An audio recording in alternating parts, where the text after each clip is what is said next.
হাওড়ায় ফের তৃণমূল বিধায়কের গোডাউন থেকে উদ্ধার বিপুল পরিমাণে সরকারি ত্রাণ সামগ্রী। এলাকায় চাঞ্চল্য। শুক্রবার ঘটনাটি ঘটে সাঁকরাইলের সারেঙ্গায়।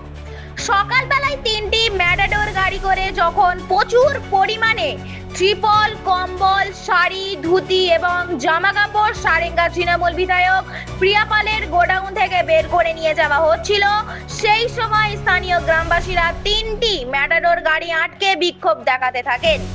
তাদের অভিযোগ, গ্রামের গরিব মানুষদের জন্য এই সরকারি ত্রাণ সামগ্রী বরাদ্দ করা হলেও তারা হাতে কিছু পাননি। বেশিরভাগই স্থানীয় তৃণমূল বিধায়ক নিজের কাছে রেখে দিয়েছিলেন। এরই বিরুদ্ধে কার্যত ক্ষোভে ফেটে পড়েন। খবর পেয়ে ঘটনাস্থলে ছুটে যায় সাঁকরাইল থানার পুলিশ। পরে সরকারি আধিকারিকরা উদ্ধার সংক্রান্ত সরকারি কাগজ গ্রামবাসীদের দেখালে তারা কিছুক্ষণের জন্য শান্ত হন। পরে প্রিয়া পালের হীরাপুর গ্যারেজ থেকে ত্রিপল উদ্ধার হলে সাঁকরাইল থানার পুলিশের কাছে তার বাড়ি তল্লাশির দাবি জানানো হয়। এই নিয়ে উত্তেজনা দেখা দেয়। গ্রামবাসীরা আরও অভিযোগ, ত্রাণের যাবতীয় জিনিসপত্র বাইরে পাচার করা হচ্ছিল, সেগুলি খোলা বাজারে বিক্রি করে দেওয়ার পরিকল্পনা করেছিলেন এই বিধায়ক। তবে বিধায়ক প্রিয়া পাল তার বিরুদ্ধে ওঠা যাবতীয় অভিযোগ অস্বীকার করেন। তিনি বলেন, যেসব ত্রাণ সামগ্রী বিলি হয়নি সেগুলো যাতে ফেরত নেওয়া হয় সেই জন্য তিনি জেলা সেই অনুযায়ী প্রশাসনের পক্ষ থেকে ত্রাণ সামগ্রী সরিয়ে নেওয়ার কাজ চলছিল। এর সঙ্গে দুর্নীতির কোনো সম্পর্ক নেই। আপনারা দেখছেন H+ সিটি নিউজ।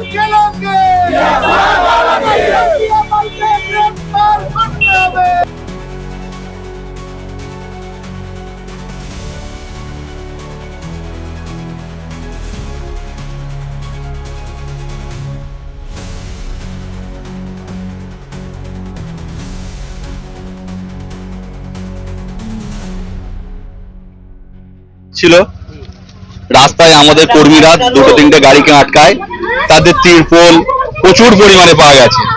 সেই সব গোডাউন সার্চিং করে আসার পর আমরা আমাদের প্রশাসনকে বলেছিলাম যে প্রিয়া পালের যে গোডাউনে গাড়ি থাকে, যে গ্যারেজে, সেই গ্যারেজটাও আমাদের সার্চ করতে হবে।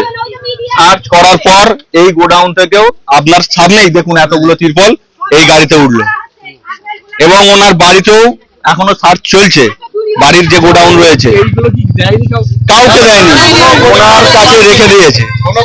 গরিব মানুষের জিনিস উনি পার্টি ক্যাডারদের দিয়ে ইউজ করতেন। সরকারি পয়সা এইভাবে তছনছ করেছে, লুট করি পয়সা এইভাবে তছনছ করেছে। এখানে বহু গরিব মানুষ দাঁড়িয়ে রয়েছে, আমার দিদি মা বোনেরা, তারা ওনার বাড়িতে যেত তিরপলের জন্য, জল পড়ছে, এই পড়ছে, একটা কিচ্ছু জিনিস দেয়নি। অথচ উনি কোটি কোটি টাকা সম্পত্তি করেছেন, কোটি কোটি টাকার বাড়ি গাড়ি করেছেন, আর গোডাউনে সরকারি তিরপল রেখে দিয়েছে। এইরকম দুর্নীতি ওনার বিরুদ্ধে ভুড়ি ভুড়ি অভিযোগ আছে।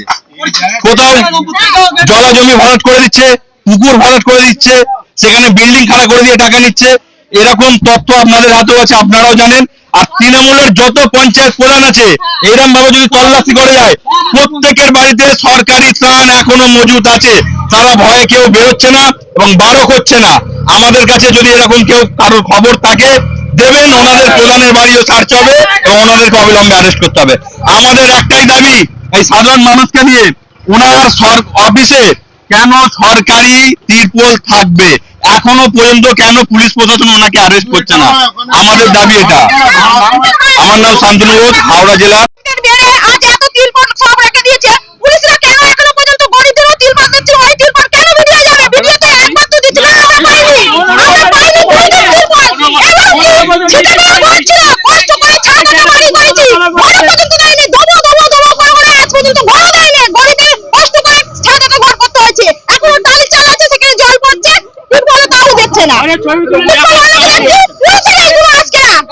এখন দিচ্ছে না, বলছে এগুলো ভিডিও চলে যাবে। কেন ভিডিও চলে যাবে? ওই মা একবার ভিডিও একবারও তিরপল দেয়নি। না একবারও তিরপল দেয়নি। আমি এত তিরপল ওর গুড়াউনে এখানে ছিল জায়গা, গরিবদের নিয়ে জায়গা কিনেছে, সেই গুড়াউনের থেকে তিরপলগুলো উদ্ধার হয়েছে। সকলে কি চান? আমরা চাই ও শাস্তি চাই, পুলিশ তো শাস্তি দিচ্ছে না, আর তিরপলও চাই আমরা এখন চাই। এখন চাই। কেন এগুলো নিয়ে যাবেন? এখন গরিবদের দিয়ে দেন। তিরপল এখানে এখানে তিরপল চুরি, তিরপল চুরি কথা। এখানকার দিয়ে দাও। রুনু সর্দার, রুনু সর্দার।